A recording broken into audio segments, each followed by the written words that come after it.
ਵਾਹਿਗੁਰੂ ਜੀ ਕਾ ਖਾਲਸਾ ਵਾਹਿਗੁਰੂ ਜੀ ਕੀ ਫਤਿਹ। ਦੋਸਤੋ, ਸਾਨੂੰ ਇੱਕ ਕਮੈਂਟ ਦੇ ਵਿੱਚ ਸਪੈਸ਼ਲੀ ਕਿਸੇ ਨੇ ਰਿਕਵੈਸਟ ਕੀਤੀ ਹੈ ਐਂਡ ਉਹ ਰਿਕਵੈਸਟ 'ਤੇ ਮੈਨੂੰ ਆਪਣਾ ਦਸਤਾਰ ਦਾ ਪਹਿਲਾ ਕੰਪੀਟੀਸ਼ਨ ਯਾਦ ਆ ਗਿਆ। ਤਾਂ ਉਸ ਦਸਤਾਰ ਮੁਕਾਬਲੇ ਦੇ ਵਿੱਚ ਇੱਕ ਰੂਲ ਸੀ ਜਿਹਦੇ ਵਿੱਚ ਉਹਨਾਂ ਨੇ ਕਿਹਾ ਸੀ ਕਿ ਦਸਤਾਰ ਨੂੰ ਤੁਸੀਂ ਚੌਂਕੜਾ ਮਾਰ ਕੇ ਸਜਾਉਣਾ ਹੈ, ਨਾ ਕਿ ਖੜੇ ਹੋ ਕੇ।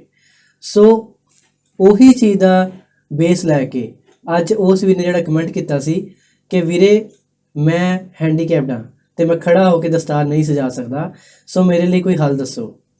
ਸੋ ਉਸ ਵੀਰ ਲਈ ਇਹ ਸਪੈਸ਼ਲੀ ਵੀਡੀਓ ਹੈ ਜਿਹਨੇ ਇਹ ਡਿਮਾਂਡ ਕੀਤੀ ਸੀ। ਸਭ ਤੋਂ ਪਹਿਲਾਂ ਤੁਸੀਂ ਇੱਕ ਟਾਵਲ ਲੈਣਾ ਹੈ, ਚੌਂਕੜਾ ਮਾਰ ਕੇ ਤੁਸੀਂ ਆਪਣੀ ਲੱਤਾਂ ਦੇ ਉੱਪਰ ਵਿਛਾ ਲੈਣਾ ਹੈ ਤਾਂ ਕਿ ਤੁਸੀਂ ਦਸਤਾਰ ਦੀ ਜਿਹੜੀ ਪ੍ਰੋਪਰਲੀ ਕੇਅਰ ਕਰ ਸਕੋ ਅਤੇ ਦਸਤਾਰ ਨੂੰ ਜਿਹੜੇ ਪੈਰ ਵਗੈਰਾ ਨਾ ਲੱਗਣ। ਠੀਕ ਹੈ ਜੀ।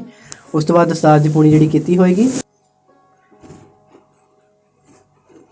ਉਹਨੂੰ ਆਪਣੀ ਇੱਦਾਂ ਲੱਤਾਂ 'ਤੇ ਰੱਖ ਲੈਣਾ ਹੈ। ਸ਼ੁਰੂਆਤ ਕਰਾਂਗੇ। ਥੋੜ੍ਹੀ ਜਿਹੀ ਡਿਫੀਕਲਟ ਹੈ ਸ਼ੁਰੂਆਤ, ਬਸ ਇਹਦੇ ਵਿੱਚ ਖਾਸ ਧਿਆਨ ਇਹ ਰੱਖਣਾ ਆ ਕਿ ਜਿਹੜੀ ਖੁੱਲੀ ਸਾਈਡ ਹੈ, ਜਿਹੜੇ ਦੋ ਪਾਸੇ ਹੁੰਦੇ ਨੇ, ਇਹ ਸਾਰੀ ਪੱਗ ਦੇ ਵਿੱਚ ਥੱਲੇ ਨੂੰ ਚੱਲਣਗੇ, ਮਤਲਬ ਥੱਲੇ ਵਾਲੇ ਪਾਸੇ ਸਾਰੇ ਜਿਹੜੇ ਖੁੱਲੇ ਪਾਸੇ ਚੱਲਣਗੇ। ਅਤੇ ਇਹਦੀ ਸ਼ੁਰੂਆਤ ਕਰਨ ਲਈ ਆਪਾਂ ਕੀ ਕਰਾਂਗੇ, ਸਭ ਤੋਂ ਪਹਿਲਾ ਲੜ ਜਿਹੜਾ ਆ ਉਹਦੇ ਵਿੱਚ ਖੁੱਲੀ ਸਾਈਡ ਸੱਜੇ ਪਾਸੇ ਰੱਖਾਂਗੇ। ਮੈਂ ਦਿਖਾ ਦਿੰਦਾ ਆਪ ਜੀ ਨੂੰ।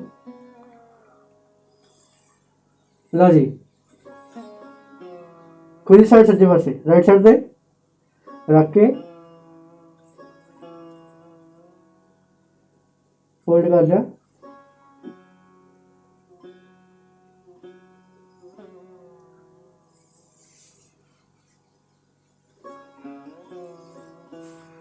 ਅੱਧੀ ਅੱਖ ਅੱਧੇ ਕੰਨ 'ਤੇ ਫੱਲਾ ਲਾਉਣਾ।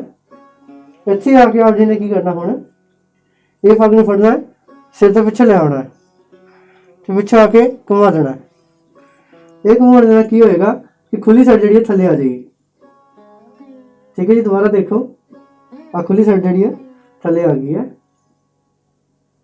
ਉਸ ਤੋਂ ਬਾਅਦ ਰਾਈਟ ਤੋਂ ਟੌਪ 'ਤੇ ਸਿੰਪਲ ਦਸਤਾਰ ਸਜਾਉਣੀ ਹੈ, ਵੈਰੀ ਸਿੰਪਲ।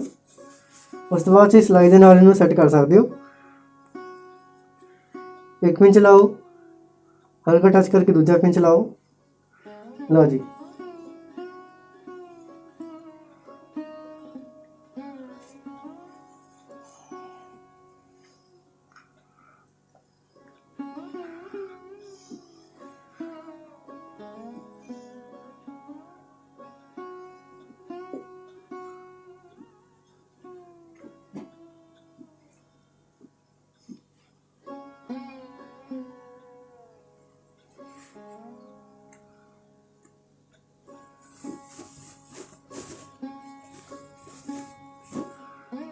ਉਸ ਤੋਂ ਬਾਅਦ ਦਸਤਾਰ ਦਾ ਅਗਲਾ ਪਿੰਚ,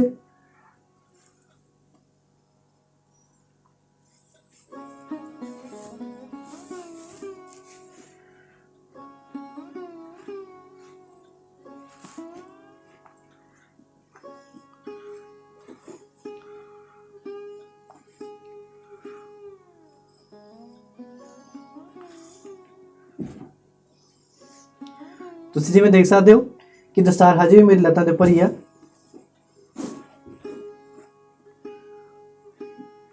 ਬਸ ਤੁਸੀਂ ਥੱਲੇ ਵਾਲੀ ਜਿਹੜੀ ਧਾਰੀ ਆ, ਖੁੱਲੀ ਸਾਈਡ ਜਿਹੜੀ ਆ, ਉਹ ਥੱਲੇ ਵਾਲੇ ਪਾਸੇ ਰਹਿਣ ਦੇਣੀ ਆ ਅਤੇ ਬੰਦ ਸਾਈਡ ਉੱਪਰ ਬਰਕਰਾਰ ਰੱਖਣਾ ਹੈ। ਟੌਪ 'ਤੇ ਲੈ ਜਾਵਾਂਗੇ, ਬਿਲਕੁਲ ਟੌਪ 'ਤੇ ਸਾਫ਼ ਕਰਾਂਗੇ ਪੱਲੇ ਨੂੰ।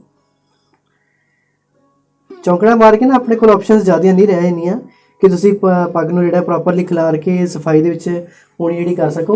ਸੋ ਇੱਕ ਚੈਲੰਜ ਹੁੰਦਾ ਇੱਕ ਹਿਸਾਬ ਦਾ ਬੈਠ ਕੇ ਪੱਗ ਬੰਨ੍ਹਣਾ ਆਮ ਲੋਕਾਂ ਲਈ, ਕਿਉਂਕਿ ਇਹਦੇ ਵਿੱਚ ਪੂਣੀ ਘੁੰਮ ਜਾਂਦੀ ਆ। ਠੀਕ ਹੈ ਜੀ। ਸਿਰਫ ਤੁਸੀਂ ਦੋ ਰੂਲ ਫੋਲੋ ਕਰਨੇ ਨੇ ਕਿ ਖੁੱਲੀ ਸਾਈਡ ਥੱਲੇ ਅਤੇ ਬੰਦ ਸਾਈਡ ਉੱਪਰ ਹੋਵੇ।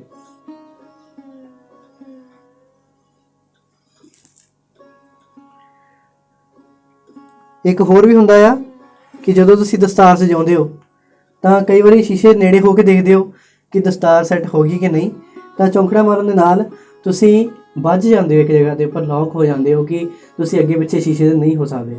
ਤਾਂ ਤੁਸੀਂ ਇੱਕੋ ਜਗ੍ਹਾ ਤੋਂ ਬੈਠ ਕੇ ਹੀ ਸਾਰਾ ਕੁਝ ਕਰਨਾ ਹੁੰਦਾ ਹੈ, ਜਾਂ ਫਿਰ ਦਸਤਾਰ ਦੀ ਜਿਹੜੀ ਇੰਪਰੂਵਮੈਂਟ ਹੈ ਜਾਂ ਕੁਝ ਵੀ ਹੈ ਇੱਕ ਨਜ਼ਰ ਬੰਦ ਕੇ ਹੀ ਕਰਨਾ ਪੈਂਦਾ ਆ। ਠੀਕ ਹੈ ਜੀ। ਬਾਏ ਦ ਵੇ, ਇੱਕ ਚੈਲੰਜਿੰਗ ਵੀਡੀਓ ਨਹੀਂ ਹੈ, ਇਹ ਉਹ ਵੀਰ ਦੀ ਰਿਕਵੈਸਟ ਸੀ, ਕਿਉਂਕਿ ਇਹ ਇੱਕ ਵੀਰ ਨਹੀਂ ਹੈਗਾ ਦੁਨੀਆ ਦੇ ਉੱਪਰ ਜਿਹਨੂੰ ਇਹ ਪ੍ਰੋਬਲਮ ਆਉਂਦੀ ਆ ਦਸਤਾਰ ਜਿਹੜੀ ਬੈਠ ਕੇ ਕਿੱਦਾਂ ਸਜਾਉਣੀ ਆ ਅਤੇ ਰੂਲਸ ਕਿੱਦਾਂ ਫੋਲੋ ਕਰਨੇ ਨੇ। ਐਂਡ ਇਹ ਬਿਲਕੁਲ ਸਕਸੈਸਫੁਲ ਤਰੀਕਾ ਆ। ਇਸ ਤੋਂ ਬਾਅਦ ਇੱਕ ਹੋਰ ਤਰੀਕਾ ਹੁੰਦਾ ਆ ਕਿ ਤੁਸੀਂ ਜਿਹੜੀ ਪੱਗ ਦੀ ਪੂਣੀ ਆ ਉਹ ਚੁੰਡੀਆਂ ਲਾ ਕੇ ਕਰ ਸਕਦੇ ਹੋ, ਤੇ ਚੁੰਡੀ ਵਾਲੀ ਸਾਈਡ ਜਿਹੜੀ ਥੱਲੇ ਰੱਖਣੀ ਆ, ਠੀਕ ਹੈ ਜੀ। ਉਹਦੀ ਵੀਡੀਓ ਅਲੱਗ ਆਏਗੀ। ਲਓ ਵੀਰ, ਦਸਤਾਰ ਆਪਣੀ ਸੱਜ ਗਈ ਆ ਤੇ 6ਵਾਂ ਲੜਿਆ ਹੁਣ, ਠੀਕ ਹੈ, ਲਾਸਟ ਪੱਲਾ। ਜਿਵੇਂ ਕਿ ਮੈਨੂੰ ਪਟਿਆਲਾ ਸੀ ਪੱਗ ਪਸੰਦ ਆ, ਐਂਡ ਮੈਂ ਪ੍ਰੈਫਰ ਵੀ ਕਰੂੰਗਾ ਉਸ ਵੀਰ ਲਈ ਜਿਨ੍ਹਾਂ ਨੇ ਡਿਮਾਂਡ ਕੀਤੀ ਸੀ ਇਸ ਵੀਡੀਓ ਦੀ ਕਿ ਤੁਸੀਂ ਵੀ ਪਲੀਜ਼ ਪਟਿਆਲਾ ਸੀ ਪੱਗ ਦੇ ਵਿੱਚ ਹੀ ਦਸਤਾਰ ਨੂੰ ਲੈ ਕੇ ਜਾਇਓ, ਕਿਉਂਕਿ ਕੰਫਰਟੇਬਲ ਦਸਤਾਰ ਹੁੰਦੀ ਆ ਐਂਡ ਜਲਦੀ ਵੱਜ ਜਾਂਦੀ ਆ। ਤੇ ਇਹਦੇ ਵਿੱਚ ਇੱਕ ਹੋਰ ਗੱਲ ਹੁੰਦੀ ਆ ਕਿ ਪਟਿਆਲਾ ਸੀ ਪੱਗ ਦੇ ਵਿੱਚ ਸਿਰਫ ਰਾਈਟ ਸਾਈਡ ਤੋਂ ਲੜ ਥੱਲੇ ਲੈਫਟ ਉੱਪਰ ਲੈ ਕੇ ਜਾਓਗੇ ਤਾਂ ਤੁਹਾਨੂੰ ਜ਼ਿਆਦਾ ਦਸਤਾਰ ਦੀ ਜਿਹੜੀ ਸ਼ੇਪ ਦੇ ਵੱਲ ਧਿਆਨ ਦੇਣ ਦੀ ਲੋੜ ਨਹੀਂ ਆ।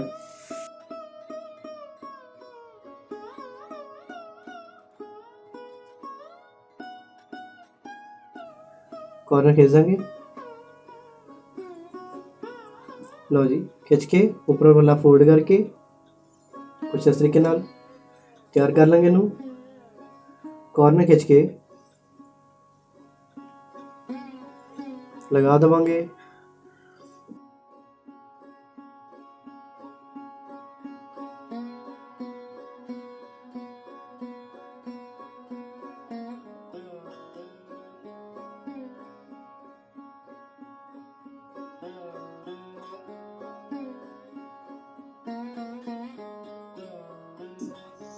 नोज सेंटर देख के पहले फिल लावांगे इत्थे नोज सेंटर अखीरले पल्ले ते, ठीक है, 6वें पल्ले ते।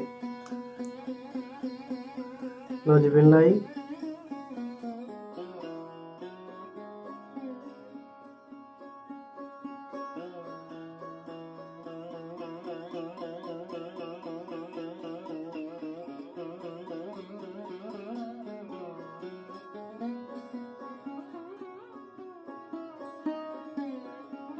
ਸੋ ਜੀ ਦਸਤਾਰ ਜਿਹੜੀ ਸੱਜ ਚੁੱਕੀ ਆ। ਦਸਤਾਰ ਦੇ ਵਿੱਚ ਖੁਦ ਘੁੰਮਣਾ, ਪੂਣੀ ਨੂੰ ਬੈਲੈਂਸ ਵਿੱਚ ਰੱਖਣਾ, ਇਹੀ ਇਹਦਾ ਰੂਲ ਹੈਗਾ। ਪਰ ਜੇ ਤੁਸੀਂ ਦਸਤਾਰ ਬੰਨ੍ਹਦੇ ਹੋਏ ਨਹੀਂ ਵੀ ਘੁੰਮਦੇ ਪਰ ਤੁਸੀਂ ਰੂਲਸ ਫੋਲੋ ਕਰੋਗੇ, ਬਿਲਕੁਲ ਸੇਮ ਐਜ਼ ਇਟ ਇਜ਼ ਉਵੇਂ ਹੀ ਸਜੇਗੀ ਜਿਵੇਂ ਤੁਸੀਂ ਰੂਟੀਨ ਦੇ ਵਿੱਚ ਸਜਾਉਂਦੇ ਹੋ। ਹਰ ਇੱਕ ਹਫਤੇ ਅਸੀਂ ਇੱਕ ਵਿਨਰ ਕੱਢਦੇ ਹਾਂ ਜਿਹਨੂੰ ਸਾਡੇ ਵੱਲੋਂ ਇੱਕ ਪੂਰੀ ਪ੍ਰੋਪਰ ਦਸਤਾਰ ਉਹਦੇ ਮਨਪਸੰਦ ਦੀ ਉਹਦੇ ਘਰ ਤੱਕ ਡਿਲੀਵਰ ਕੀਤੀ ਜਾਂਦੀ ਹੈ। ਸੋ shahibagatappan.com 'ਤੇ ਜਾ ਕੇ ਤੁਸੀਂ ਆਪਣਾ ਨਾਮ ਜਿਹੜਾ ਸਬਮਿਟ ਕਰਨਾ ਆ। ਕਮੈਂਟ ਵਿੱਚ ਨਾਮ ਸਬਮਿਟ ਕਰਨ ਦਾ ਕੋਈ ਫਾਇਦਾ ਨਹੀਂ, ਸੋ ਤੁਸੀਂ ਵੈਬਸਾਈਟ 'ਤੇ ਜਾ ਕੇ ਇਹਦਾ ਵੇਰਵਾ ਦੇਖੋਗੇ ਤਾਂ ਜ਼ਿਆਦਾ ਵਧੀਆ ਹੈ। ਸੋ ਜੇ ਤੁਹਾਨੂੰ ਇਹ ਵੀਡੀਓ ਪਸੰਦ ਆਈ ਹੈ ਤਾਂ ਵੀਡੀਓ ਨੂੰ ਲਾਈਕ ਤੇ ਸ਼ੇਅਰ ਜ਼ਰੂਰ ਕਰਿਓ। ਗੁਰਸਾਹਿਬ ਦੀ ਕਿਰਪਾ ਨਾਲ ਇਸੇ ਤਰੀਕੇ ਨਾਲ ਮਿਲਦੇ ਰਹਾਂਗੇ ਨਵੇਂ ਤੋਂ ਨਵੇਂ ਵੀਡੀਓਜ਼ ਲੈ ਕੇ। ਉਨੀ ਦੇਰ ਤੱਕ ਲਈ ਸਾਨੂੰ ਇਜਾਜ਼ਤ। ਵਾਹਿਗੁਰੂ ਜੀ ਕਾ ਖਾਲਸਾ, ਵਾਹਿਗੁਰੂ ਜੀ ਕੀ ਫਤਿਹ।